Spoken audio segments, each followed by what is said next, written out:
शीतल, पकौड़े बनाना बंद कर दो। पर दीदी, आप तो सारे पकौड़े लेकर जा रही है, सूरज जी और राजू भी तो हैं। तुम 3 लोगों के लिए ये 5 पकौड़े काफी हैं। और भूलो मत, तुम और तुम्हारा परिवार मेरे पति के पैसों पर पलते हो। इतना बोल जैसे ही गीता वहाँ से जाने लगती है कि तभी शीतल गीता से कहती है, दीदी, सूरज जी की दवाइयाँ खत्म हो गई हैं, थोड़े से पैसे दे देती तो। बेशर्मी की भी हद होती है। अकेले तुम्हारे जेठ जी पूरा घर संभाल रहे हैं, तुम्हारे पति का, तुम्हारे बच्चे का और तुम्हारे होने वाले बच्चे का सबका खर्चा उठा रहे। और एक तुम हो जो दवाई के लिए भी हमारे ऊपर रहती हो।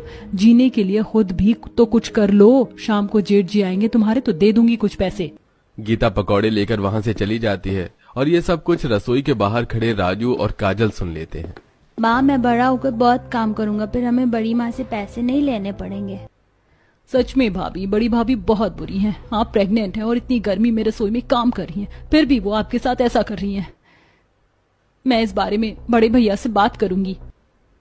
इतना बोलकर काजल, राजू बचे हुए पकौड़े लेकर कमरे में जाते हैं, जहां वो सब मिलकर एक साथ पकौड़े खाते हैं। समय यूं ही गुजरता है और शीतल अपने बेटे से पहले गोलू को तैयार करती है और उसे अपने हाथों से खाना खिलाती है, जिसके बाद अपने बेटे को देखती है और फिर दोनों बच्चों को स्कूल छोड़ने के लिए जाती है। और जब घर आती है तो थकान होने की वजह से थोड़ा आराम करती है। जब देखो तब बस तुम आराम करती हो, माना कि गर्भवती हो, पर इसका मतलब ये तो नहीं कि मेरे सर पर बैठ जाओ। तुमसे घर का एक काम होता नहीं और एक मेरे पति हैं जो तुम लोगों का खर्चा उठा रहे हैं। भाभी, आप ऐसा कैसे बोल सकती हो? एक बार भाभी की हालत तो देखो। वो धूप से आई हैं और उनका 7वां महीना चल रहा है।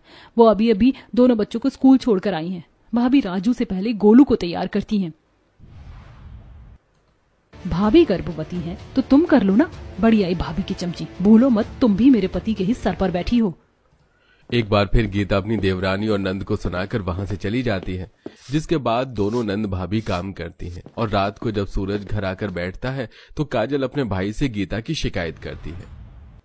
भैया, इस घर की जिम्मेदारी आप पर है, इसलिए आपसे कह रही हूँ। पर भाभी हमारे साथ अच्छा सलूक नहीं करती। वो हर समय छोटी भाभी को डांटती हैं और घर के काम करवाती है। आप इन्हें समझाओ। इस गर्मी में किसी को चैन नहीं। मेरे घर आते ही सारे कलेश शुरू हो जाते हैं। भगवान के लिए मुझे अपने घर के कलेश से दूर रखो। इतनी मेरी कमाई नहीं है जितने घर का खर्चा है। सोचता हूँ घर जाकर आराम करूंगा, पर तुम्हारी शिकायतें खत्म नहीं होती। इतना बोलकर सूरज अपने कमरे में चला जाता है और ये सब देख गीता मुस्कुराती है। रात को जब गीता अपने कमरे में एसी चलाकर सो रही थी तो शीतल के कमरे का पंखा चलना बंद हो जाता है। माँ, मुझे बहुत गर्मी लग रही है, मैं गोलू के कमरे में जाकर सो जाऊं, उनके कमरे में एसी है।